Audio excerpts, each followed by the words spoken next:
with Bulls basketball assistant coach Bryan Hodgson. Bryan, welcome to the show. I know your focus a lot of the year is on recruiting, and even though we're in the middle of the season now, you've always got your eye on the next class. We'll talk about that in a moment, but let's talk about this year's class that is just starting to get their feet wet. We've seen glimpses and flashes of JEENATHAN Williams, Rondo Segou, and FAGAN. Give me a sense of how each of those guys is getting used to college basketball. Getting used to it is the right way to put it. All three of them are big pieces in parts of what we're doing right now in our success.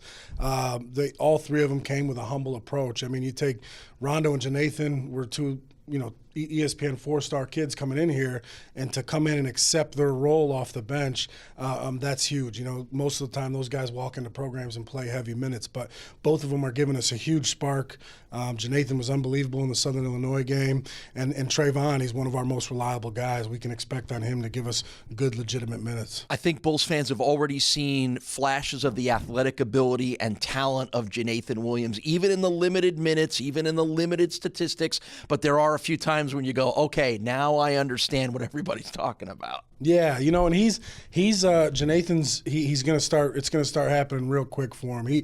Right now he's just starting to figure out the whole scouting aspect, the defensive side of the ball. Once all that clicks, he's going to be special. Rondo Segou plays a position that generally takes a longer time to mature and get comfortable being a point guard. Have you seen, again, some spurts of what he can do even in the settings of these competitive games? Yeah, Rondo's one of the reasons we recruited him. He's one of the toughest competitors out there, and to walk in here and be with Dante and Devontae every day, and he's quickly learning that stuff. And when he gets in the games, he gives us a little spark.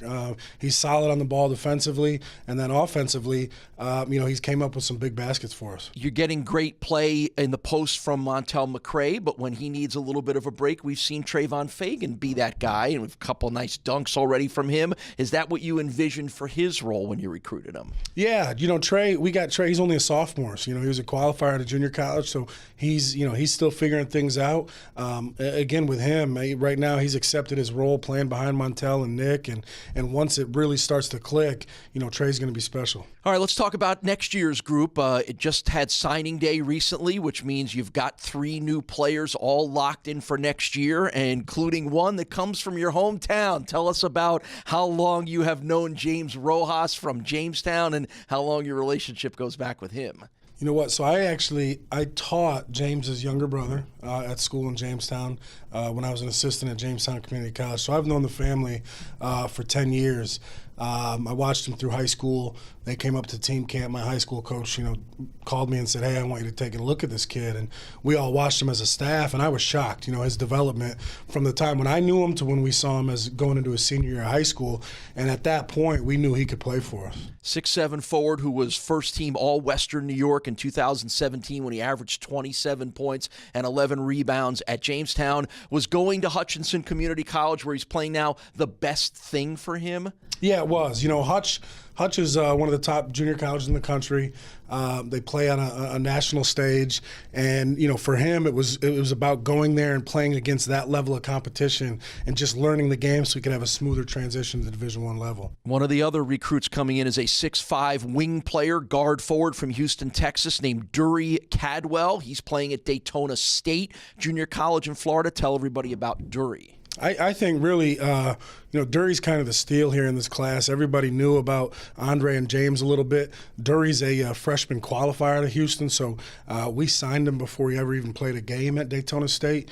I happened to go down and see him in September, but he's we're gonna try. He's gonna be our Jeremy Harris replacement. 6'6", and he can really shoot the ball and can do a little bit of everything. He plays multiple positions. He's gonna be a special player here. And you mentioned Andre. That's Andre Allen, 6'9" forward from Los Angeles, California, playing at Arizona Western Community College. I thought the interesting thing of him was he played at the same high school as DeAndre Ayton. DeAndre Ayton will be linked to UB in some way, shape, or form forever, won't he? Yeah, I'm sure he's probably not thrilled about that. That's but true. Yeah, Andre's a special talent. He's he'll be our Montel McRae replacement. And when you're replacing a group of 5 guys like we are now, it's tough to even call another guy, hey, CJ Massenberg's replacement. But Andre Andre's going to be special. He's 6'9". He runs like Montel. He's got a 40-inch vertical with that size, so he fits how we want to play. And then, you add in Antoine Johnson, who's sitting out right now.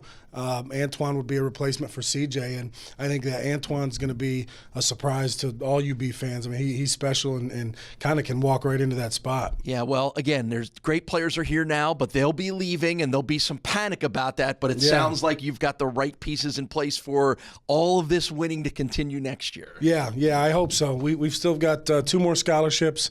We've got Gabe Grant sitting out, also transferred from Houston. That'll fill some of that void. But we got 2 more scholarships. We're going to kind of wait out and see what happens in the spring and kind of assess our needs a little bit more. But we're really excited about the group we have coming in. All right, Bryan Hodgson is the guy who beats the bushes to get the next generation of players in here. Bryan, good work. Congratulations. Thank you.